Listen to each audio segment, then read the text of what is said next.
ہم نے تم پر کتاب کو نازل کیا. تو یہاں بھی کیا یہ ان کے لیے کافی نہیں, یہ مشرکین اس سے مراد ہے, نہ کہ مسلمان. تو ایسی اور بھی جو ہے آیتیں, وَنَزَّلْنَا عَلَيْكَ الْكِتَابَ تِبْيَانًا لِكُلِّ شَيْءٍ, اس سے بھی وہ لوگ منکرین حدیث استدلال کرتے ہیں کہ جو ہے قرآن مجید یہ ہر چیز کے لیے وضاحت اس میں موجود ہے, جبکہ اس کا بھی جو ہے جواب یعنی مجمل طور پر ہر چیز کی وضاحت ہے, مجمل طور پر, مگر اس کی تفصیل جو ہے اسی حدیث سے جو ہے واضح ہوگی. تو ایسی اور بھی چند آیتیں ہیں. الیوم اکملت لکم دینکم سے بھی وہ کہتے ہیں کہ جو ہے دین مکمل ہو گیا. قرآن مجید کی آخری آیت نازل ہوئی تو دین قرآن کریم مکمل ہو گیا. اللہ کے نبی کی آخری زندگی میں ایک آیت نازل ہوئی, تو صرف دین سے وہ لوگ صرف قرآن کو یہ لیتے ہیں. تو اسی بات ہے کہ دین میں جو ہے دونوں قرآن اور حدیث دونوں اس سے مراد ہے. اور منکرین حدیث کا یہ جو اعتراض ہے تفصیل کل شیء سے, کہ قرآن میں ہر چیز کی تفصیل موجود ہے, در حقیقت اسی آیت میں ان کا جواب ہے. اللہ رب العالمین نے فرمایا ما کان حدیثا یفترى ولکن تصدیق الذی بین یدیہ وتفصیل کل شیء. یہاں جو تفصیلہ کے بعد کل ہے, یہ کل تمام مفسرین کے یہاں عام استغراق کے لیے نہیں آیا ہے. کل کہتے ہیں تمام چیزوں کو شامل. دیکھیے اس کی ایک مثال سورہ النمل میں ہے. حضرت سلیمان علیہ السلام کے پاس انہوں نے دیکھا تو ہدہد نظر نہیں آیا. ما لی لا اری الہدہد ام کان من الغائبین, کیا بات ہے ہدہد نظر نہیں آتا, یہ غائب ہے. جب ہدہد آیا تو وجہ پوچھی غیر حاضر رہنے کی. ہدہد نے کہا جئتک من سبأ بنبأ یقین, میں ملکہ سبا کے پاس سے آ رہا ہوں ایک یقین والی خبر لے کر. تو ہدہد نے اپنی خبروں میں یہ بھی بتایا وَأُوتِيَتْ مِن كُلِّ شَيْءٍ, ملکہ سبا کو بہت ساری چیزیں عطا کی گئی ہیں. وہاں کل شیء میں جو کل ہے وہ استغراق عام کے لیے نہیں ہے, ایسے ہی یہاں بھی کل پورے یعنی استغراق عام کے لیے نہیں ہے. لہذا منکرین حدیث کا یہ اعتراض کہ قرآن ہر چیز کی تفصیل ہے, یہ انتہائی بھونڈا اعتراض ہے. یہاں کل یہ استغراق عام کے لیے نہیں ہے بلکہ تمام چیزیں اس میں شامل نہیں ہیں. سماجیات, معاشیات اور اسی طرح سے عقائد اور عبادات کی بہت ساری چیزیں, نماز کا قیام, حج, صیام, یہ ساری چیزوں کی تفاصیل صرف قرآن میں نہیں ہے, حدیث میں ہے. اسی طرح سے ایک عورت حضرت عبداللہ ابن مسعود رضی اللہ عنہما کے پاس آئی, حدیث پیش کی لعن اللہ الواسمہ والمستوشمہ. عبداللہ ابن مسعود صحابی رسول ہیں, حدیث پیش کر رہے ہیں اللہ کی لعنت ہے گودنے والی, گدوانے والی اور اپنے دانتوں کے درمیان فاصلہ کرنے والی عورتوں پر. تو اس نے کہا کہ میں نے تو پورا قرآن مجید, میں نے پورا قرآن پڑھ لیا ہے, کہیں نہیں ہے, اور آپ کہتے ہیں کہ قرآن میں ہی ہے. ہاں قرآن ہی میں ہے, تم نے پورا قرآن پڑھ لیا ایک صفحے سے آخری صفحے تک. کہا میں نے پورا قرآن پڑھ لیا لیکن مجھے ملا ہی نہیں. تو عبداللہ ابن مسعود, دیکھیے یہ وہ عبداللہ ابن مسعود ہیں کہ اللہ کے نبی علیہ السلام فرماتے ہیں اقرأ علیہ, قرآن سناؤ. عبداللہ ابن مسعود تمہاری زبان سے سننا چاہتا ہوں. عبداللہ بن مسعود فرماتے ہیں اقرأ علیک وانزل علیک, میں پڑھوں یہ جسارت کروں, لیکن اللہ کے نبی ان سے قرآن سننا چاہتے ہیں. یہ اتنے عظمت والے صحابی ہیں. عبداللہ بن مسعود اس عورت سے کہتے ہیں تم نے سورہ حشر کی آیت نمبر 7 نہیں پڑھی, وما آتاکم الرسول فخذوہ وما نہاکم عنہ فانتہوا, جو رسول تمہیں دے لے لو, جس سے روکیں اس سے رک جاؤ. بس رسول نے روک دیا, وہ گرچہ قرآن میں نہیں ہے لیکن خود اللہ تو کہہ رہا ہے کہ رسول جس سے روکے اس سے رک جاؤ, جو جس کا حکم دے وہ کرو. تو بات کہنے کی یہ ہے کہ قرآن کی جو تفصیل حدیث ہے بغیر اس کے قرآن کو سمجھا نہیں جا سکتا. بات بالکل واضح ہے کہ قرآن مجید میں سب کچھ ہے. اس کا جو شبہ ہے, جو آدمی یہ کہے گا کہ قرآن میں سب کچھ ہے, اس سے ہم کہیں گے کہ آپ قرآن کی روشنی میں ظہر کی نماز پڑھیے, قرآن کی روشنی میں زکوٰۃ دیجیے, قرآن کی روشنی میں نماز جنازہ پڑھیے, قرآن کی روشنی میں چوری کی حد جاری کیجیے. وہ جو بھی کریں گے ان کو سنت کا سہارا لینا پڑے گا. اگر وہ کہتے ہیں کہ قرآن میں نہیں ہے, ہم پتہ نہیں کیا ہے, تو ان سے یہی کہا جائے گا کہ آپ قرآن کا انکار کریں, جبکہ قرآن کہتا ہے کہ ہر چیز موجود ہے. تو قرآن میں سب کچھ ہے، اس کا مفہوم یہ ہے کہ قرآن میں اصول ہیں، ضوابط ہیں، قواعد ہیں، بنیادیں ہیں۔ ان بنیادوں میں سے سب سے بڑی بنیاد ہے جس کا ہمارے ساتھی نے ذکر کیا کہ ما آتاکم الرسول فخذوہ۔ ذرا غور کیجئے، اللہ تبارک نے یہ نہیں کہا ما تلا علیکم الرسول فتلوہ، یہ نہیں کہا کہ قرآن کی جو تلاوت کرے تم بھی تلاوت کرو، ما آتاکم کا عمومی طور پر جو دے لے لو۔ تو اس کا مفہوم یہ ہوا کہ قرآن اس وقت مکمل ہوتی ہے جبکہ اس کے ساتھ سنت ملتے ہیں۔ وہ اوتیت من کل شیء کی مثال ہمارے ساتھی نے دی کہ ملکہ بلقیس کو اللہ تبارک نے ہر چیز دی گئی، جبکہ سلیمان علیہ السلام کی اتنی بڑی سلطنت اس کے پاس نہیں تھی، لیکن اللہ نے فرمایا کہ ہر چیز دی گئی۔ جس کا مطلب یہ ہے کہ اس کا مطلب یہ نہیں کہ ہر چیز اس میں شامل ہے، بلکہ بنیادیں اسس یہ ہیں وہ شامل ہیں۔ یہ اس کا صحیح مفہوم ہے۔ جو اس طرح کہیں گے یقیناً وہ دھوکہ دیتے ہیں، حقیقت میں وہ اس میں کوئی دم نہیں ہے اس طرح کے اعتراض میں۔ اس کے بعد کا جو دوسرا اور ایک اعتراض سامنے آتا ہے وہ یہ کہ اللہ تعالیٰ کی جانب سے حفظ سنت کی کفالت نہ لینے کا شبہ۔ وہ کہتے ہیں کہ اللہ تعالیٰ فرماتا ہے انا نحن نزلنا الذکر وانا لہ لحافظون، سورۃ الحجر کی آیت ہے کہ ہم نے قرآن کو نازل کیا، ہم اس کی حفاظت کرنے والے ہیں۔ تو ان کا دعویٰ ہے کہ اللہ نے قرآن کی حفاظت کا ذمہ داری تو لی لیکن سنت تو محفوظ نہیں رہی۔ جی ہاں، تو اس کے جواب کے لیے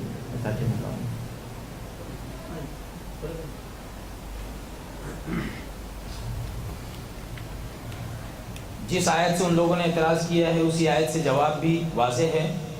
اللہ رب العالمین نے سورہ الحجر آیت نمبر 9 میں فرمایا انا نحن نزلنا الذکر وانا لہ لحافظون، ہم نے ذکر کو نازل کیا اور ہم ہی اس کی حفاظت کرنے والے ہیں۔ یہاں اللہ رب العالمین نے قرآن کو بنیادی کتاب بتاتے ہوئے ذکر سے تعبیر کیا ہے۔ دوسری جگہ اللہ نے فرمایا وَأَنزَلْنَا إِلَيْكَ الذِّكْرَ لِتُبَيِّنَ لِلنَّاسِ مَا نُزِّلَ إِلَيْهِمْ، اور ہم نے آپ کی طرف ذکر کو نازل کیا۔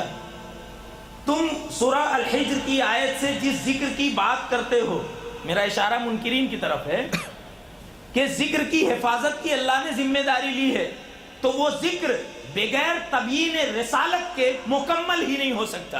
وَأَنزَلْنَا إِلَيْكَ الذِّكْرَ لِتُبَيِّنَ لِلنَّاسِ مَا نُزِّلَ إِلَيْهِمْ، مَا نُزِّلَ إِلَيْهِمْ، ذکر کی وضاحت جب تک کہ جناب رسول اللہ صلی اللہ علیہ وسلم کی زبان مبارک سے نہیں ہوگی، اس آیت کو اگر اس آیت سے ملائیں گے تو ذکر مکمل نہیں ہوگا۔ مکمل ذکر کی حفاظت اللہ نے لی ہے جس میں قرآن کے ساتھ حدیث بھی شامل ہے۔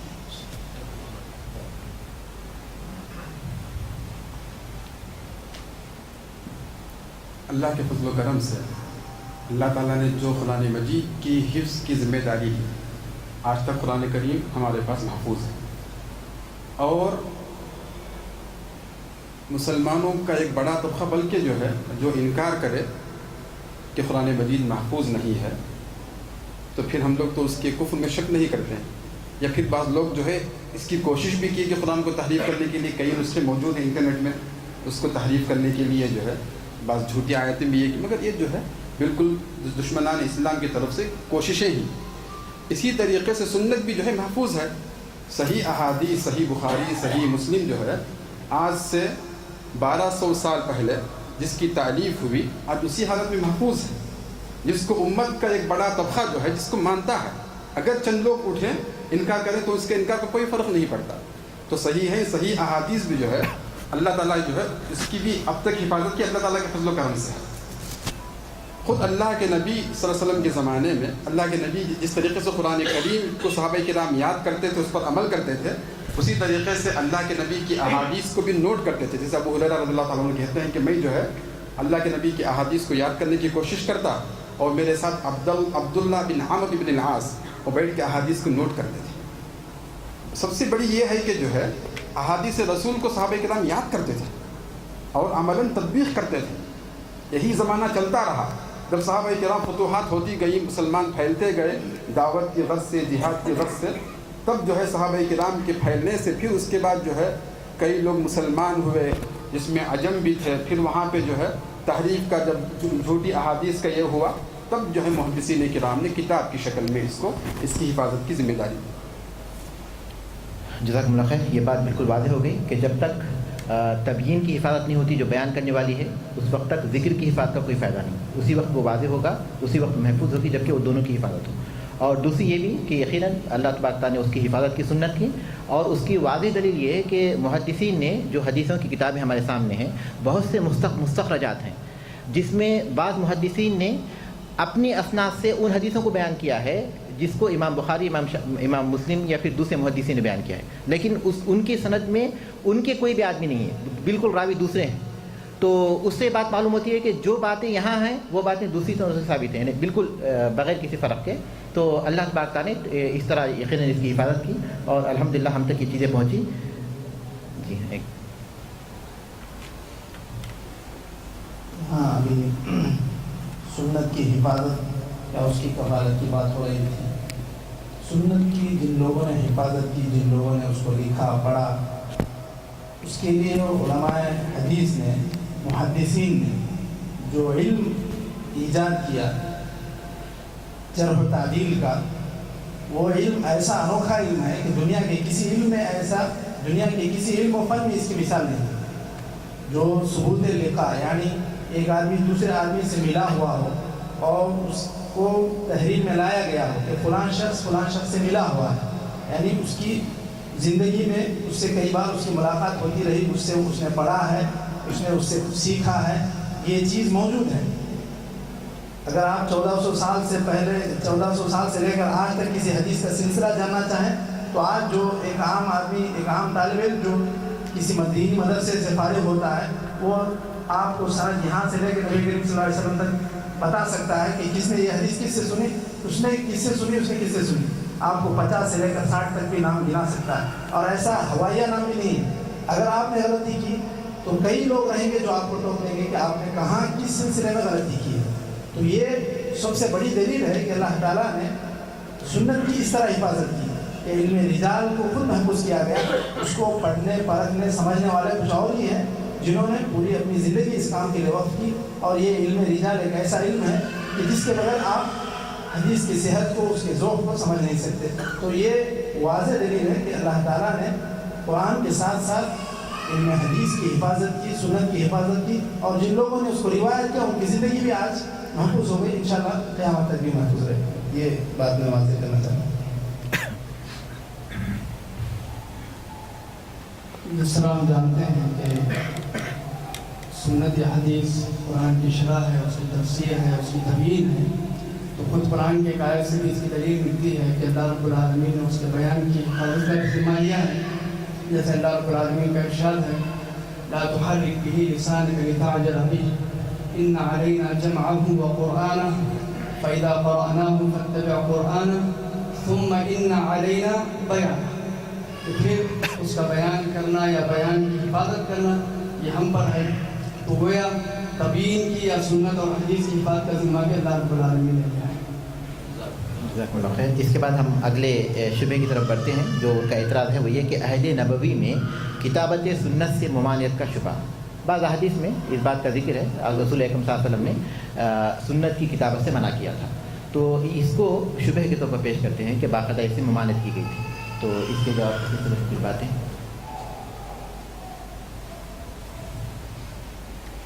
جو وجہ سمجھ میں آتی ہے تاکہ قرآن یعنی قول اللہ اور قول رسول میں فرق. اب کوئی صحابی جو ہے قرآن کریم لکھ رہا ہو، ساتھ میں اللہ کے نبی کی بات بھی جو ہے نوٹ کر رہا ہو، تو پھر وہ غلط ملت ہو جائے گا اللہ کے کلام میں اور رسول صلی اللہ علیہ وسلم کے کلام میں. اس وجہ سے اللہ کے نبی جو ہے بعض مرتبہ منع فرمایا.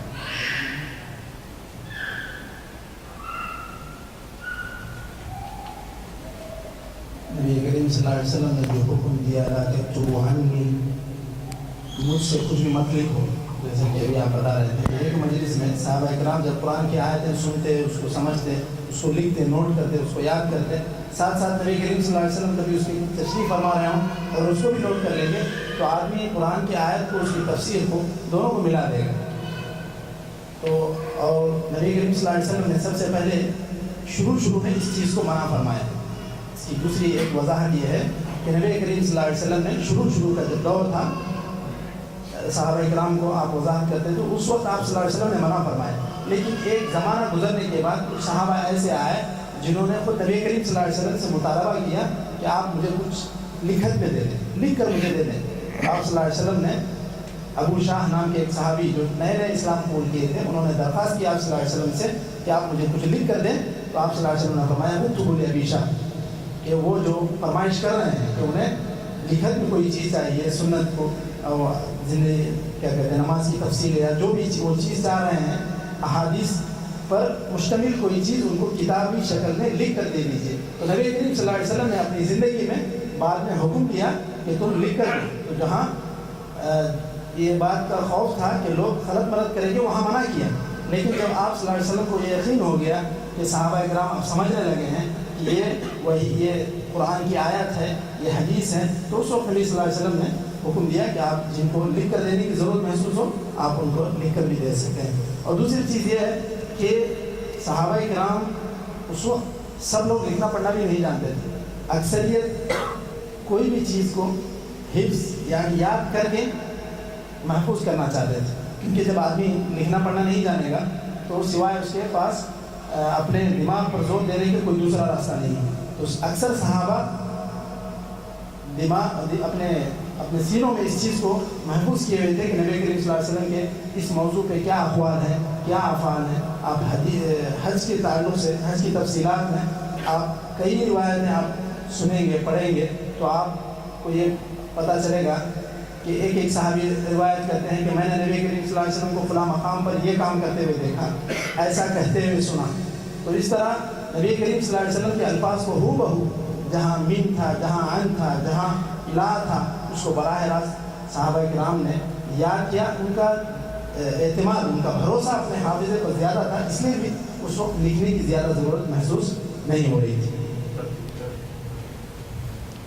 اس سلسلے میں ایک لطیف نکتے پر ہم لوگ غور کریں گے کہ یہ جو اعتراض سامنے آتا ہے کہ رسول اکرم صلی اللہ علیہ وسلم نے آغاز میں قرآن احادیث کو لکھنے سے منع کیا تھا، اب سوال یہ پیدا ہوتا ہے کہ کیا ان کی یہ بات قرآن کی کسی آیت سے ثابت ہوتی ہے کہ آپ نے منع کیا تھا؟ احادیث میں یہ چیز آئی ہے، اس کا مطلب یہ ہے کہ انکار حدیث کرتے ہوئے بھی آپ کو کچھ حدیثوں کو ماننے پر مجبور ہو گیا، ان حدیثوں کو ماننے پر آپ مجبور ہو گئے جن میں آپ کے مطلب کی بات آتی ہے۔ اس کا مطلب یہ ہوا کہ جو چیزیں اپنے نفس کے مطابق ہوں گی وہ قبول کریں گے، اور جو چیزیں ہمارے دین کی ضرورت کے تعلق قبول نہ کریں گے۔ تو اس سے بات معلوم ہوتی ہے کہ سنت کے بغیر کوئی چارہ کار نہیں ہے۔ اور دوسری بات یہ کہ ان احادیث کا ہمارے احادیث کے مجموعے میں موجود ہونا اس بات کی دلیل ہے کہ سنت کی حفاظت میں کتنا صداقت امانت سے کام لیا گیا، ورنہ سنت کی تدوین کرنے والے ائمہ کرام ان حدیث کو نکال دیتے، جس میں رسول اکرم صلی اللہ علیہ وسلم نے منع کیا تھا، لیکن انہوں نے ان حدیث کو محفوظ رکھا۔ یہ اس بات کی دلیل ہے کہ انہوں نے پوری طرح صداقت کے ساتھ، امانت کے ساتھ اس کو جمع کیا۔ اور پھر تیسری بات یہ کہ جیسا کہ ہمارے ساتھی نے واضح کیا کہ یہ اس وجہ سے کہ قرآن مجید میں خلط ملط نہ ہو جائے، جب خلط ملط ہونے کا خوف نہ ہو تو اس کے بعد انہوں نے جمع کیا، جیسا کہ اگلے حصے میں آئے گا کہ بعض صحابہ ایسے ہی تھے جن کے پاس باقاعدہ احادیث کے مجموعے جمع ہو گئے تھے۔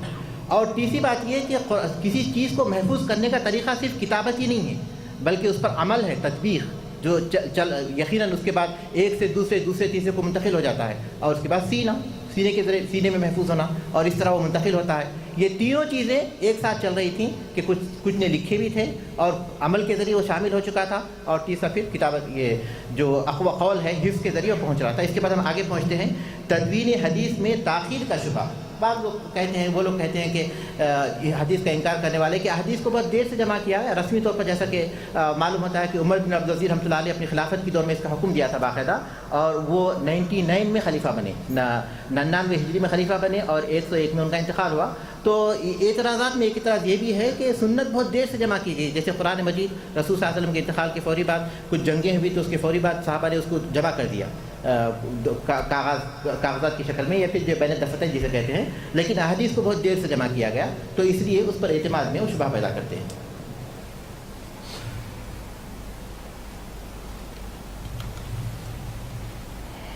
یہ دونوں شقیں تقریباً ایک دوسرے کے قریب ہیں، ایک میں کتابت سنت ہے اور اگلی شق میں تدوین حدیث ہے، تو اس لیے میں ایک ساتھ ہی دونوں باتیں بول دوں۔ کتابت کس لیے ہے؟ ایک سوال ہمارے ذہن میں اٹھتا ہے، کتابت کس لیے ہے؟ قرآن ہمارے پاس آیا کس لیے؟ اطاعت کے لیے، عمل کے لیے۔ کتابت تو عمل کے لیے ہے، اطاعت کے لیے ہے۔ اگر کتابت اطاعت و عمل کے لیے ہے اور قرآن لکھنے کا حکم تھا، حدیث لکھنے کا حکم نہیں تھا، اور قرآن میں تو اللہ رب العالمین نے جہاں مطلق اطاعت کا ذکر کیا ہے وہاں فرمایا یا ایھا الذین آمنوا اطیعوا اللہ، اطیعوا القرآن نہیں کہا، اے وہ لوگوں جو ایمان لے آئے اللہ کی اطاعت کرو، یہ کہا اللہ کی اطاعت کرو۔ اللہ کی اطاعت کا کیا مطلب ہے؟ قرآن کی اطاعت۔ وَأَطِيعُوا الرَّسُولَ، اور رسول کی اطاعت کرو۔ کتابت موجود نہیں ہے تو آپ اطاعت کیسے کریں گے؟ اللہ کی کتاب تو مان رہے ہیں اور رسول کی کتاب نہیں مان رہے ہیں تو پھر اطاعت کس چیز کی کریں گے؟ اور اگر رسول کی اطاعت کا انکار کریں گے تو اللہ کی بھی اطاعت کا انکار ہوگا، اس لیے کہ مَن یُطِعِ اللَّهَ مَن یُطِعِ الرَّسُولَ فَقَدْ اطاع اللہ۔ تو بات کہنے کی یہ کتابت کی روح اطاعت ہے، اور اطاعت میں اللہ نے مطلق اللہ اور رسول دونوں کا ذکر کیا ہے۔ تدوین کے بارے میں ایک دو جملہ کہنا چاہتا ہوں کہ چونکہ یہ تبیین اللہ کی ذمہ داری تھی، اللہ نے نظام بنایا، دین اسی نے بنایا، تو جب تک کہ حملہ نہیں ہو رہا تھا تو ڈیفنس کی نوبت نہیں آئی تھی۔ الحمدللہ تاریخ آپ اٹھا کر دیکھ لیں، جب تک کہ خلط ملط نہیں کیا جا رہا تھا، فرقے نہیں بنے تھے، اس وقت تک کہ تدوین کی نوبت نہیں آئی تھی۔ یحییٰ ابن معین رحمہ اللہ نے فرمایا لولا الاسناد لقال من شاء ما شاء، اگر اسناد کا سسٹم محدثین نے نہ کیا ہوتا، جس کے جو من میں آتا کہتا۔ اور محمد بن سیرین 110 ہجری میں جن کی وفات ہوئی ہے، صحابہ کرام کی ایک اچھی تعداد سے جن کی ملاقات ہے، ایک معتبر تابعی عالم ہیں جن کو تمام مسلمان اچھی طرح سے جانتے ہیں مانتے ہیں، محمد بن سیرین فرماتے ہیں فلما وقعت الفتنة الأولى قالوا سموا لنا رجالكم، جب سب سے بڑا فتنہ کھڑا ہوا، سب سے بڑا فتنہ فتنة الکبریٰ، الفتنة الکبریٰ سے مراد حضرت عثمان رضی اللہ تعالیٰ عنہ کی شہادت ہے۔ فلما وقعت الفتنة الأولى، جب پہلا فتنہ تاریخ اسلام میں رونما ہوا، قالوا، تو صحابہ اور تابعین نے ایک نظام بنا لیا دین کے بارے میں، سموا لنا رجالکم، کل تک کہ ہم تمہاری بات رسول کا نام لیتے تھے تو ہم مان لیتے تھے، اب رسول کا حوالہ بھی دو گے تو تمہاری بات نہیں مانی جائے گی جب تک کہ تم سند بیان نہیں کرو گے۔ تو جب حملہ ہوا تب ڈیفنس ہوا، یہ اللہ کا بنایا ہوا نظام ہے۔ واللہ وہی پہلی بات تو مطلق طور پر یہ دعویٰ کرنا بالکل غلط ہے کہ حدیث کی تدوین بہت تاخیر سے ہوئی، کیونکہ اہل علم نے تقریباً 52 ایسے صحابہ کے نام ذکر کیے ہیں جنہوں نے باقاعدہ کچھ مجموعے اپنے پاس جمع شکل میں رکھے تھے، جیسا کہ صادقہ کا جو نام ہے، صادقہ کے نام سے عبداللہ ابن عمرو ابن عاص کے پاس ایک مجموعہ تھا، اسی طرح حمام ابن مربہ کے نام سے ایک مجموعہ ہے حضرت ابو ہریرہ کا، اسی طرح جابر ابن سمورہ ابن جندب، علی ابن ابی طالب اور سعد ابن عبادہ، ایک لمبی لسٹ ہے۔ ان تمام کے پاس باقاعدہ احادیث کے مجموعے تھے، انہوں نے چھوٹے چھوٹے مختصر جمع کیے تھے صحابہ نے۔ اس میں کوئی شک نہیں کہ جب اس کی ضرورت پیش آئی، جیسا کہ میرے ساتھی نے کہا کہ جب اس پر عمل ہو رہا تھا، جب تک لوگوں کے پاس جو فتنے نہیں تھے، لیکن جب قدریہ کا فتنہ شروع ہوا، خوارج کا فتنہ شروع ہوا، شیعہ کا فتنہ شروع ہوا، اعتزال کا فتنہ شروع ہوا اور ہر ایک احادیث گڑنے لگے، تو ضرورت پیش آئی کہ احادیث کو جمع کرنے لگے، جمع کیا جائے۔ تو اسی لیے انہوں نے باقاعدہ اسماء الرجال کا ایک علم بنایا جو کہ امت کے لیے باعث افتخار ہے۔ کسی بھی امت میں اسماء الرجال کا یہ فن نہیں پایا جاتا جس میں انہوں نے باقاعدہ ایک معیار مقرر کیا اور اس کے تحت اس کو جمع کیا۔ تو تاخیر ہونے کی وجہ اس میں کسی شبہ کی وجہ سے نہیں، بلکہ تاخیر ضرورت کی وجہ سے ہوئی۔ جب اس کی ضرورت پڑی تو انہوں نے اس کے اپنے اصول و ضوابط رکھے۔ اب مثال کے طور پر ہم اپنے بارے میں کہتے ہیں کہ ہم کس کی اولاد ہیں۔ اگر ہم کہتے ہیں کہ فلاں ہمارے والد ہیں تو اب ہم یہ کہیں گے کہ کس نے یہ بات کہا، کس نے یہ بات کہی، لوگوں نے کہا تو ہم نے اس کو مان لیا۔ تو جو احادیث ہمارے پاس پہنچی ہیں، ہمارے والدین جتنے قابل اعتماد ہمارے نزدیک ہیں، اس سے بڑھ کر قابل اعتماد وہ لوگ ہیں جن کے ذریعے ہم تک احادیث پہنچی ہیں۔ ہم یہ تو مان لیتے ہیں محض اس گھر میں ہونے کی وجہ سے جس میں ہم پیدا ہوئے ہیں، لوگوں کے کہنے کا کہ ہم فلاں کی اولاد ہیں، لیکن وہ چیزیں جن کے جو راوی ہم سے زیادہ، ہمارے والدین سے زیادہ قابل اعتماد ہیں، ان کو ہم کیسے نہیں مان سکیں گے؟ یعنی فطری طور پر، یقینی طور پر اس کے علم کو اس کو ضرورت کے مطابق ایجاد کیا گیا اور الحمدللہ ہم تک یہاں پہنچا۔ اب اس کے بعد آخری نقطہ ہے، میں معذرت خواہ ہوں کہ وقت کافی ہو رہا ہے۔ احادیث میں ضعیف اور موضوع ہونے کا شبہ، وہ کہتے ہیں کہ ضعیف بھی ہیں، موضوع حدیثیں بھی ہیں، تو پھر ہم کیسے بھروسہ کر لیں، کیسے احادیث کے اس مجموعے کو قبول کریں؟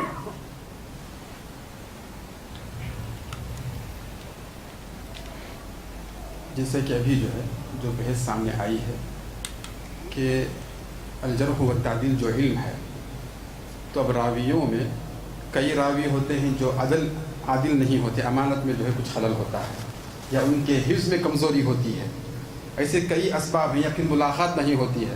بعض تو جو ہے خود دیکھیں کہ کسی عالم کی فقہ سے لوگ متاثر ہیں، قرآن کریم کو چھوڑ کر فقہ سے لوگ جو ہے منسلک ہو چکے ہیں، تو وہاں بعض لوگوں نے اعتراف بھی کیا کہ ہم نے جھوٹی حدیثیں گڑھی تاکہ لوگ جو ہے فقہ کو چھوڑ کر حدیث رسول کی طرف آئیں۔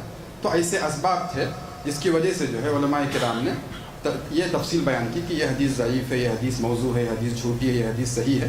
یہ علم اسناد کی بنیاد پر ہمارے سامنے بالکل واضح ہے۔ صحیح ہے، صحیح بخاری، صحیح مسلم، جس پر امت مسلمہ متفق ہے کہ اس کے پورے راوی جو ہے عدول ہیں، پورے راوی جو ہے ثابت ہیں، امانت دار ہیں۔ اسی طریقے سے دوسری کتابیں ہیں جس میں جو ہے اکثر احادیث، جیسے صحاح ستہ کہا جاتا ہے، صحیحین کے علاوہ ابو داؤد ہے، ترمذی ہے، ابن ماجہ ہے، نسائی ہے، تو وغیرہ یہ جو حدیثی کتابیں ہیں، اس میں جو ہے اکثر احادیث صحیح ہیں سند کے اعتبار سے بھی، بعض احادیث پہ کلام ہوا ہے اس کے ضعف یا موضوع ہونے پر، تو یہ جو ہے علم اسناد کی بنیاد کی وجہ سے۔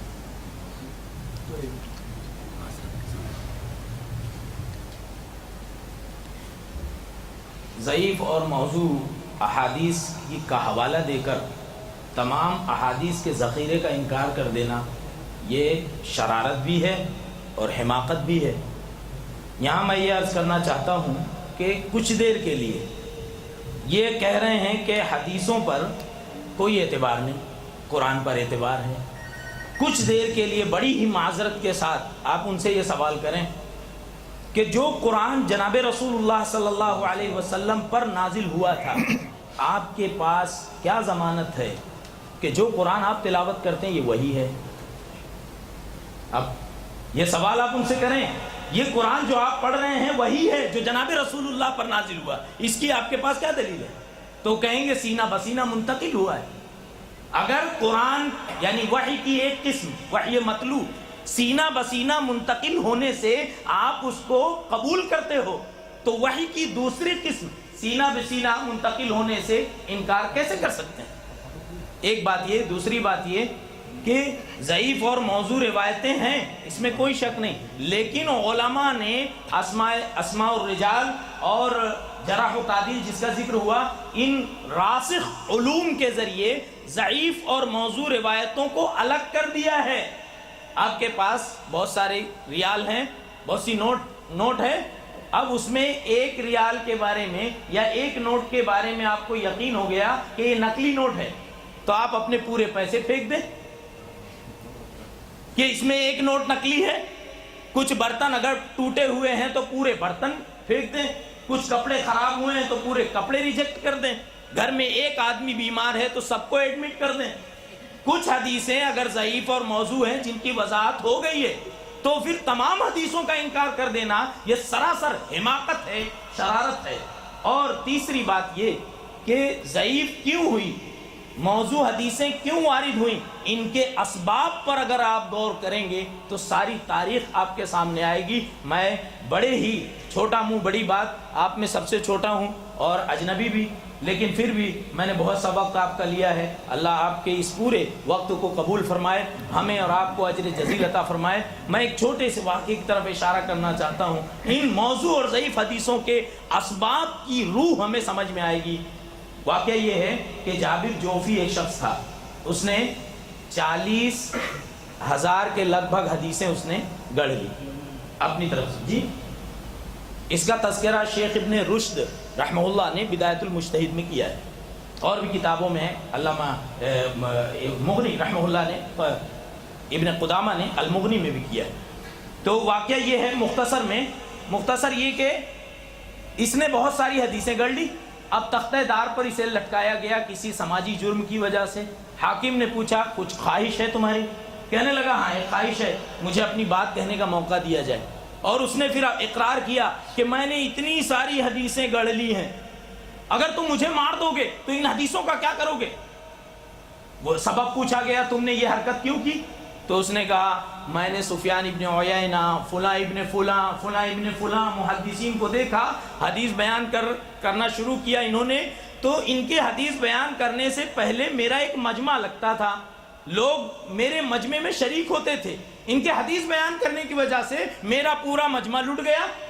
میں نے یہ جاننے کی کوشش کی کہ یہ کیا کرتے ہیں. مجھے معلوم ہوا کہ یہ اپنی بات سے پہلے قال رسول اللہ کہتے ہیں. پھر کہنا کیا تھا؟ میں واپس آیا اور میں نے اپنی باتوں سے پہلے قال رسول اللہ کہنا شروع کر دیا. میرا مجمع دوبارہ میرے پاس آ گیا. تو ایسے جابر جوفی ایک زمانے میں ایک نہیں، ایک زمانے میں ہزاروں رہتے ہیں، اور 1400 سال کا عرصہ بیت گیا ہے. کتنے ایسے جابر جوفی آئے اور چلے گئے. اگر آپ حدیث کی معرفت نہ کریں تو یہ بھی خیانت ہے، اور ضعیف اور موضوع حدیثوں کی آڑ میں صحیح حدیثوں کا انکار کریں گے تو یہ شرارت اور بغاوت ہے. اللہ رب العالمین ہمیں آپ کو دین کی صحیح سمجھ عطا فرمائے. محترم بھائیوں، جو اعتراض ہمارے سامنے ہے آپ اس پر غور کیجئے کہ احادیث کے مجموعے میں صحیح اور ضعیف ہیں، یہ ضعیف اور موضوع ہیں، اس لیے ہم اس پہ اعتماد نہیں کر سکتے. حقیقت میں یہ احادیث کے مجموعے میں ضعیف اور موضوع کا ہونا یہ اس بات کا سب سے بڑا ثبوت ہے کہ احادیث کی حفاظت ہوئی ہے. احادیث کی حفاظت ہوئی ہے، کیونکہ اگر وہ حدیث کی حفاظت نہیں ہوتی تو ضعیف اور موضوع کی کوئی پہچان نہیں ہوتی، ساری حدیثیں ہمیں شامل ہو جاتی. ان کا ہونا خود اس بات کا واضح طور پر ثبوت ہے کہ باقاعدہ احادیث کی حفاظت کی گئی، اس کا ایک معیار بنایا گیا، تو اس میں صحیح، ضعیف، موضوع اور حسن جتنی بھی حدیث ہے اس کو واضح کیا گیا. تو یہ حقیقت میں اعتراض نہیں ہے بلکہ ایک شہادہ ہے، ایک سرٹیفکیٹ ہے کہ باقاعدہ حدیث کی حفاظت کی گئی ہے. تو میں یہاں اپنے اس سلسلے کو ختم کرتا ہوں. مذاکرے کی جو ضروری باتیں ہمارے سامنے آ چکی ہیں، وقت کافی ہو چکا ہے، لیکن چونکہ ہو سکتا ہے کہ ہماری جو باتیں سامنے آئی ہیں اس کی روشنی میں کسی کے ذہن میں کوئی سوال ہو، کوئی اشکال ہو، تو اس کا وقت دینا ضروری ہے. تو اس لیے معذرت کے ساتھ میں 10 منٹ، زیادہ سے زیادہ 10 منٹ اس کے لیے جو ہے اس کا میں اعلان کرتا ہوں. تو سوال کیا جا سکتا ہے. آپ ہمارے جن ساتھیوں نے مذاکرے میں حصہ لیا ہے آپ خصوصی طور پر ان سے بھی سوال کر سکتے ہیں کہ ان کے کسی بات سے آپ کو شبہ ہوا ہو، یا پھر کوئی عمومی سوال بھی کر سکتے ہیں اسی موضوع سے متعلق. میں ہمارے ساتھی میں سے کوئی بھی ایک انشاءاللہ اس کا جواب دیں گے. جی ہاں، جی ٹھیک ہے، کوئی بات نہیں. شیخ، جو مضمون ہے اس کے اور جس لوگ کے اصل میں یہ اعتراضات ہیں کس وجہ سے؟ وضاحت کریں گے سوال کی مزید. شیخ، یہ جو اعتراضات لوگ کرتے ہیں، جی ہاں، کہ جو بھی اس میں آپ نے ٹاپک بتائی ہے، یہ اصل میں لوگوں کے جو اعتراضات ہیں اس کے پیچھے اصل وجہ کیا ہے؟ جی بالکل، بہت ہی اہم سوال ہے، بہت ہی اہم سوال ہے. اور اس کا اشارہ ہم پہلے ہی کر چکے تھے کہ اس کی وجہ یہ ہے کہ قرآن مجید کو اللہ تبارک و تعالیٰ نے مختصر رکھا تاکہ حفظ میں آسان ہو. وَلَقَدْ يَسَّرْنَا الْقُرْآنَ لِلذِّكْرِ فَهَلْ مِن مُدَّكِرٍ. اللہ تعالیٰ نے فرمایا کہ ہم نے قرآن کو آسان کیا حفظ کے لیے، سمجھنے کے لیے اور دوسرے مختلف اسباب کے تحت. جو قرآن 114 صورتوں پر ہے، اگر احادیث کو اسی میں ملا دیا جاتا تو پتہ نہیں اس کی کتنی صورتیں ہو جاتی، اور وہ جو آسان ہے وہ مشکل ہو جاتا. تو اللہ تبارک تعالیٰ نے قرآن کے ساتھ ایک رسول بھیجا، اور اس رسول نے قرآن کی باتوں پر عمل کر کے بتایا کہ اس کے یہ مفہوم ہے اور اس پر ایسا عمل ہونا چاہیے. لیکن اس کے بعد جب فتنے شروع ہوئے، جس کی ہم نے کئی مثالیں دی، تو ان پر عمل کرنے کے لیے ان کے لیے اصل رکاوٹ احادیث بن گئی. کیونکہ خوارج نے یہ نعرہ لگایا ان الحکم الا للہ، کہ فیصلہ تو اللہ کے ہاتھ میں ہونا چاہیے. تو انہوں نے جو ہے دوسرے تمام لوگوں کے فیصلوں کو انکار کر دیا، کہا کہ انسان فیصلہ نہیں کر سکتے. لیکن سنت میں جب جائیں گے تو ایسی کئی مثالیں ملتی جس میں رسول اللہ صلی اللہ علیہ وسلم نے صحابہ کو فیصلے کیے. آپ نے سعد بن معاذ رضی اللہ تعالیٰ عنہ کو جج بنایا تھا. اس کے بعد جب بنو قریظہ کا واقعہ پیش آیا تھا، اس کے بعد خندق کے بعد، تو یہ تمام چیزیں ان کے لیے رکاوٹ بن گئی. یعنی ان کے اپنے جو خیالات ہیں، جو بناوٹی خیالات ہیں، اس کی وجہ سے ان کے لیے رکاوٹ بن گئی. آج عام طور پر ہمارے پاس دو طرح کے مفکرین ہیں. مفکروں کی ایک جماعت وہ ہے، مفکرین کی ایک جماعت وہ ہے جو مسلمانوں کے زوال کی بنیاد یہ سمجھتی ہے کہ مسلمان ترقی میں مغربی اقوام سے پیچھے رہ گئی ہیں. تو اس لیے وہ یہ سمجھتے ہیں کہ ان کے جو طور طریقہ ہے، ان کا جو رہن سہن ہے، ان کے جو خیالات ہیں، اگر مسلمانوں کے خیالات بھی ان کے مطابق بنا دیے جائیں گے تو شاید مسلمانوں کی ترقی ہو جائے گی. تو اس لیے وہ مجبور ہیں احادیث کے انکار پر یا پھر احادیث کی تعریف پر. قرآن کو توڑ موڑ کر پیش کر سکتے ہیں، قرآن کو توڑ موڑ کر پیش کر لیتے ہیں، اپنی خواہش کے مطابق بنا لیتے ہیں، لیکن احادیث رکاوٹ بنتی ہیں. تو ان کے اپنے جو خیالات ہیں اس کے لحاظ سے مفکرین کا ایک گروہ تو وہ ہے جو یہ سمجھ رہا ہے کہ مسلمانوں کی ترقی جو ہے اس طرح کی چیزوں میں ہے، تو اس طرح اس کو جو انکار کرنا چاہتے ہیں.